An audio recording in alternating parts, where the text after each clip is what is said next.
Gadgil, welcome. Thank you for coming.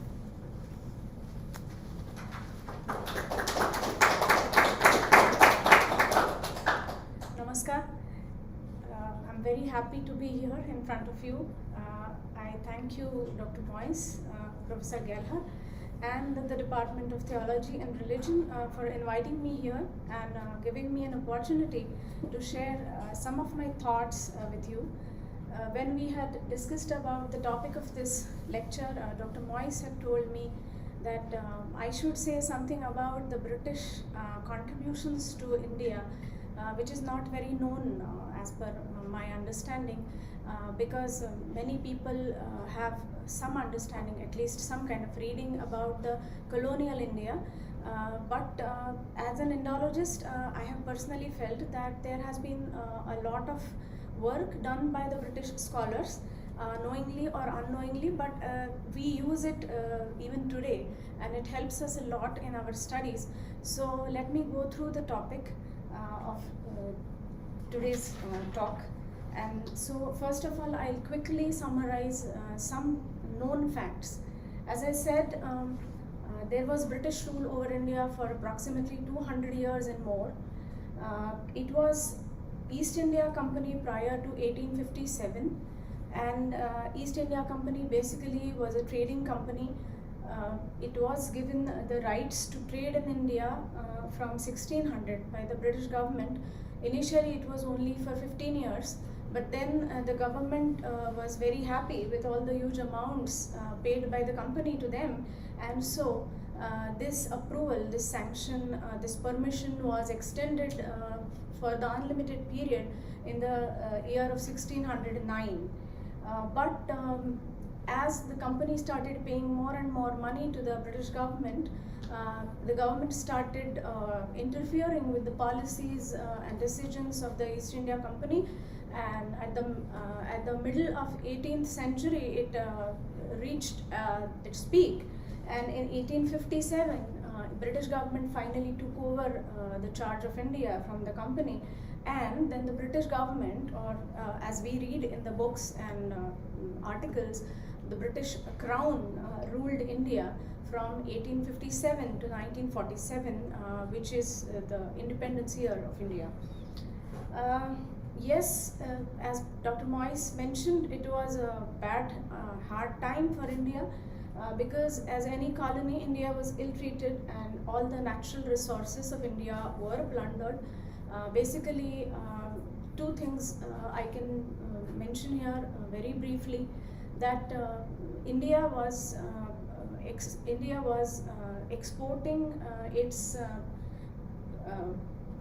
produces of loom in the Asian and European markets, and that way Indian economy was a very stable economy. But when the East India Company entered the picture, slowly it happened that the Indian farmers were asked to create the raw material, but all the loom industry was destroyed completely, and therefore the town dwellers who were working in this loom industry were forced into poverty, and therefore that was the first great impact on the Indian economy. The other thing which we come to know is that because the Indian farmers were forced to produce the commercial crops, the basic food grains were not cultivated by them, and therefore it is called as man-made famine, because there was no shortage of food actually, but basically they were not allowed to cultivate it, and therefore we can see that during that time the ordinary Indians became more and more poor, and they had it can be seen clearly when you look at the economic facts that at the beginning of the East India Company era, what was the condition of economy and what was the condition of Indian economy at the time of independence. I'm not an economist, so I can't comment more on this, but let me go ahead. But this was the status. But as I said just now, when we think about it, I must tell you honestly that none of our generations have actually faced it directly. Even my parents' generation, they were born immediately after the independence here and there, so they did not face many such things directly, and our generations and our next generations are anyway not going to face these things directly. I'm again and again saying directly, because if it would not have happened, what would have been the picture? That's a different topic of discussion. But therefore, we read all this through the history books, and so we have a kind of dislike towards it. We are deeply somewhere injured, but at the same, and when we look at our country as a free nation, we are happy when our country wins some sport tournaments, when we attend the flag hoisting ceremony on the Independence Day. We are very proud of our country, and therefore with this bag of mixed emotions, when I look at this question, that was everything really so black, wasn't there anything which was positive, then as I said a few minutes ago, that yes, there is something positive. Of course, whatever happened, whatever the British scholars and sometimes administrators and social reformers did for India, they had their own objectives, and we cannot deny those objectives. But still, I would certainly very positively say it's not a praise, formal or some kind of talk, but I can certainly say that some things happened in those times which are helping us in the long time. So let me go ahead. Now I come to the less known facts, which are the valuable contributions of British rule to India. The first category is, as Dr. Moyes said, being a linguist. I would focus more on the language and literature. It can be called as textual tradition. Then we have to look into the topic of history and archaeology when we talk about this. There are social reforms which helped India as a society, and we in this era are certainly benefited because of that. And then education and infrastructure. So let me talk about Indology or Indian studies. In those days, basically it was called as Orientalism or Orientology. These days the term is changed, and we do not use that word anymore. We call it Indology or Indian studies, something related to Indian subcontinent, and it specially focuses on the ancient languages, the modern regional languages, culture and social ideas, and yes, history and archaeology up to some extent. So let me talk about Sanskrit, the language which I've been studying and teaching for last more than 20 years. Sanskrit is the basic language considered as the basis of many Indian languages. Then there are modern Indian languages. And what kind of work was done in this field? There were many publications on the topics related to these languages. Then many translations were done by the British scholars, translations of original Sanskrit texts. So you can imagine that they must have learned the language for that. Then it is again a contribution, a very significant contribution, that the grammar of a language from the modern perspective, on the basis of British technique or European methodology, they were first written by the British scholars of Sanskrit as well as regional languages. And even more than that, I was referring to this to Dr. Moyes in the morning. He showed me the printing machine in your department, and I remembered of the great scholar Max Muller, who published the first edition of the Rig Veda, and I imagined that he must have done something like this. So and they had to create the fonts. I know it was not easy as what it is now. Even now, the fonts for Sanskrit language are not so easily available. Now they are available, but still, they must have made some very specific blocks of the letters, and then Max Muller did it. That's what I've read about. And so, typeset for publication was a very significant work done by these people, and therefore, I will go deeper into this topic. So what is Sanskrit? Some of you must have known. I heard someone saying that there was some study on yoga, and if one has to study the Yoga Shastra, he has to study Sanskrit because the original texts on the yoga are written in Sanskrit. So Sanskrit is one of the oldest languages, not only in India but maybe in the world. And as it is called, as the linguists know, it is the offshoot of Indo-European family of languages. As Dr. Moyes said, it is very close to Persian or the Avestan language, but as I will talk about it later, we can easily see that many European languages, including English, there is a lot of similarity between Sanskrit and English. So these languages come under the title Indo-European languages. For Hindus, Sanskrit has a very special place, or it used to be a very special place for Hindus, because it is the language of knowledge and religion for almost last 5,000 years. For now, I mean, when I'm talking about knowledge, the language of knowledge changed for last 300 years, but before that, Sanskrit was the language of knowledge. And now if you ask any Hindu about Sanskrit, mostly he will tell us that yes, our religious mantras are in Sanskrit. A specific feature, a particular feature of this language is that it is said that the oldest texts in Sanskrit are called the Vedas, and they were probably composed 3,000 years before Common Era. And of course there was no art of writing known to them, and so how did it reach us? So the special method they used was the oral transmission. It used to be a guru, a teacher, who used to sit in front, and the students used to sit in front of him, and then he used to chant the mantras, and they used to repeat those words and memorize.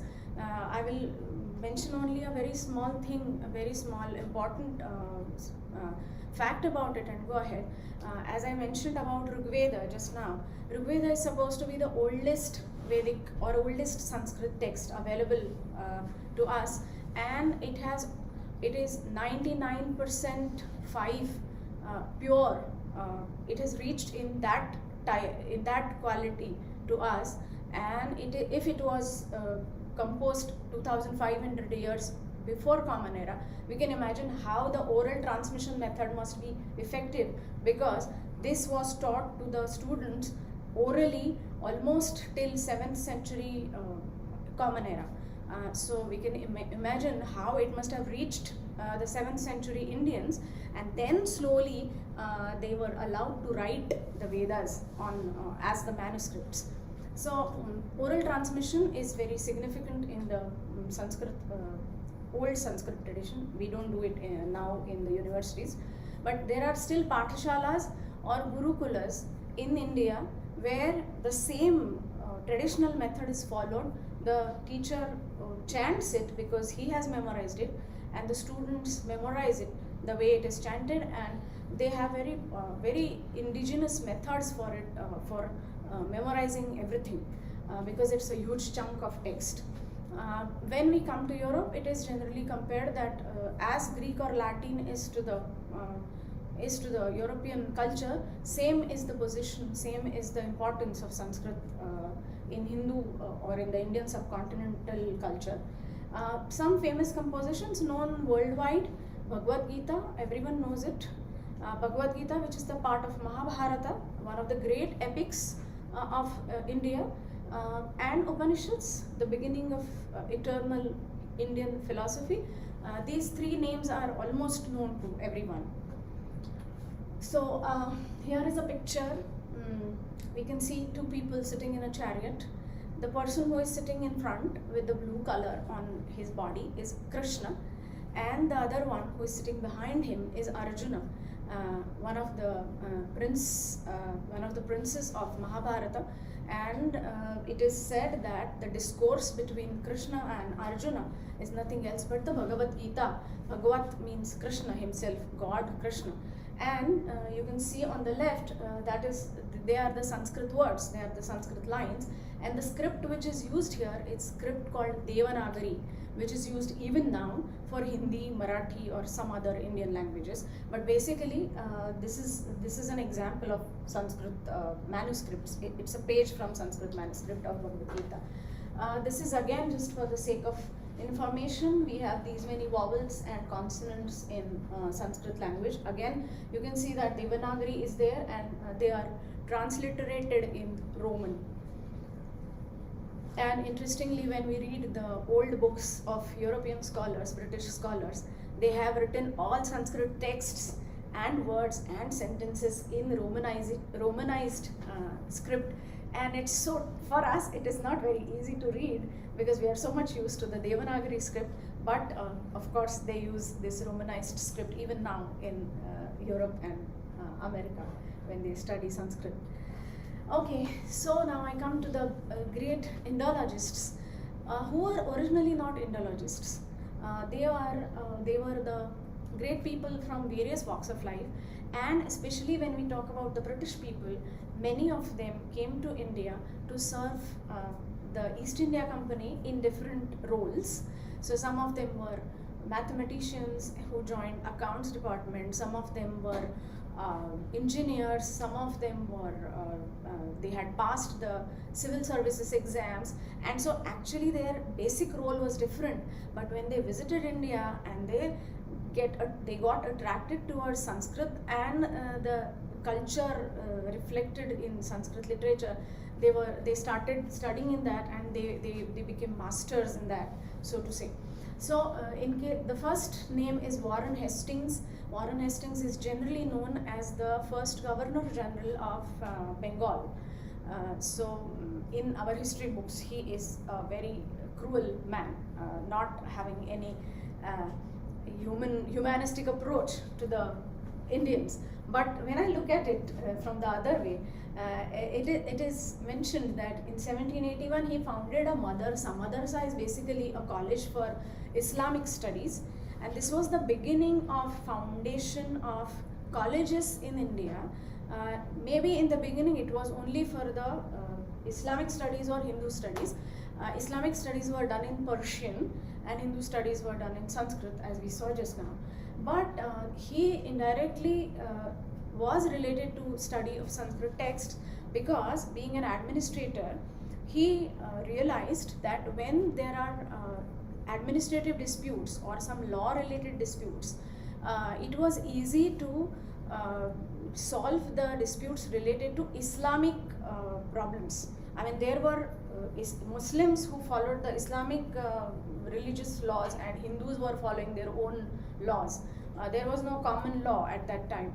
But because of the continuous Mughal rule prior to the British rule, it was very easy to know about the Islamic law, and there were experts who helped in Islamic law to the British administrators. But Hastings realized that that particular attention is not given to the Hindu law, and therefore he decided, as I've written, he induced 9 Sanskrit Pandits, the Indian Pandits, into a work of preparing a compendium of Indian law. And for that, the Hindu texts on law, the Sanskrit texts on Hindu law were started, the study of those texts started because of Warren Hastings. So this was the inspiration basically behind studying the Sanskrit texts. This was the beginning. Then we come to William Jones, who is known, basically he was the judge of Supreme Court in Bengal again. But he, as I said about Hastings just now, he also accepted the idea that to know the Indian culture and Indian society, one must know about the Hindu law. And so he decided to study Sanskrit on his own. He studied Sanskrit from Indian scholars, from Indian Pandits, and he founded the Society of Asiatic Society of Calcutta, or Asiatic Society of Bengal in 1784, and this was the beginning of exhaustive studies related to Sanskrit and culture of Hindus. He himself translated some very known Sanskrit texts. Manusmriti is the famous text on Hindu law. Avinyana Shakuntala, Gita Govinda, and Hitopadesha, these are the texts which are famous in Indian tradition in Sanskrit literature. For example, Avinyana Shakuntala is written by Kalidasa, someone who is as famous as Shakespeare, who sometimes compared with Shakespeare, but prior to Shakespeare, a lot prior to Shakespeare. And Hitopadesha is a storybook. So Indian literature had a great old tradition of stories. Then he was the first person to realize that there is a great similarity between the words in Sanskrit and the words in English, the words in German, the words in many more European languages. And so he was the pioneer of this idea of comparative linguistics, which is now a flourished branch of study. Then we come to H.H. Wilson. He is famous. As the students and teachers of Sanskrit, we know him very well right from our graduation days, because you can see the list of translations done by him. He was the first person to translate the entire Rig Veda. When I say entire Rig Veda, I mean to say there are more than 10,000 stanzas. So he translated Rig Veda in English, entire Rig Veda in English. Then he translated Vishnu Purana, and again Meghaduta is a composition of Kalidas, a very beautiful poetry about a semi-divine person and his wife. They are not together and they are longing for each other, and then he sends a cloud, Megha, as his messenger to his wife. So probably not imaginable in present conditions of advanced technology, but the poetry is based on that idea. Only one thing which we can, in present conditions, we can find important is that he has actually described a route from place A to place B, and his messenger, the cloud, he travels from place A to place B, and all the description is so exact. If we take an airplane and travel between that route, we exactly get the points which are mentioned by him. So it's very, very interesting. We can't imagine what he must have done to know these places on the route so exactly without having any aeroplane, or we really don't know what did he do. So it's a question, but he did that. And another thing, first Sanskrit English dictionary was made by him. He wrote many articles on the religious and philosophical systems of the Hindus. And another significant thing which he did was the study of Ayurveda. Do you have any idea what Ayurveda is? Because as the yoga is known in the Western world, Ayurveda is also known in the Western world. That's the medicine system, the healing system. Yeah, the healing system of ancient India is called Ayurveda. Veda is the knowledge and Ayush is the life, so knowledge of life, simply translated. And when, again, as Indians, we look at the British rule, we realize that this Ayurveda was not given importance they could have given importance to Ayurveda. But Wilson was a person who basically was a medical practitioner, but he joined East India Company. So he was interested in Ayurveda and he studied Ayurveda, and he was actually planning to check the practicability of Ayurvedic practice, Ayurvedic healing, with in the comparison with the modern healing practices. Unfortunately, he could not do it, and then we don't see any of the Indologists from the Western world to do this. So I particularly feel that Wilson's contribution to this, or at least he should be mentioned in this case, because none other scholar did that, and therefore even now in India, we Indians believe more in Western medicine system than the Ayurvedic medicine system. So we are probably at loss, but that is how it is. So once again, a picture of Rig Veda, as I said, and this is the manuscript of Rig Vedic mantras. This is the beginning of Rig Veda. Again, it is in Devanagari, and you can see some lines below and above the letters. They are called as accentuation marks. I was seeing that it was orally transmitted to the people, and this was the technique they used.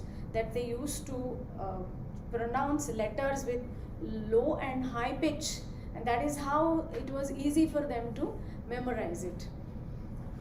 Then we go to next scholar called H.T. Colebrook. He was the professor of Hindu law and Sanskrit at Fort William in Calcutta. Then you can see what all he did in the Royal Astronomical Society, Royal Asiatic Society. But initially he was a mathematician. So being a mathematician, he was interested in mathematics, and therefore you can see that he translated some texts of written in Sanskrit, so ancient Indian mathematics in English, and he also wrote a lot on Sanskrit grammar. But at the same time, he has also studied the Hindu inheritance law. So whenever I see this list of topics handled by them, I always feel amazed that one person coming from a different background studying Sanskrit could include so many topics in his studies.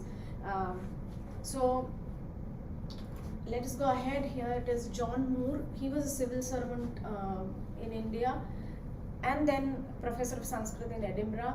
Original Sanskrit texts on the origin and progress of the religion and institutions of India. This is his significant contribution. He wrote it in 5 volumes where he has discussed the culture, the art and play and many such topics and society in those 5 volumes. Then we come to Monier Williams. He was the second Borden professor at Oxford. So Wilson was the first Borden professor, and Monier Williams was the second Borden professor. He coined the term Hinduism in his writing. These days, Indologists, nationalist Indologists do not like this word Hinduism. There are many thought processes existing in this world, and so it is quite obvious that nationalists do not like certain things. But when I was preparing for this lecture, I realized that this is the person who coined this term Hinduism.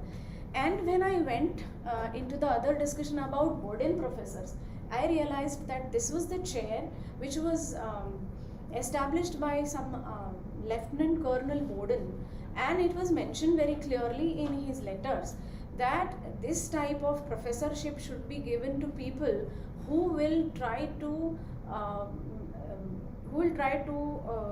make Indians understand the importance of Christianity. And then I realized that why some people do not like the word Hinduism. So this is how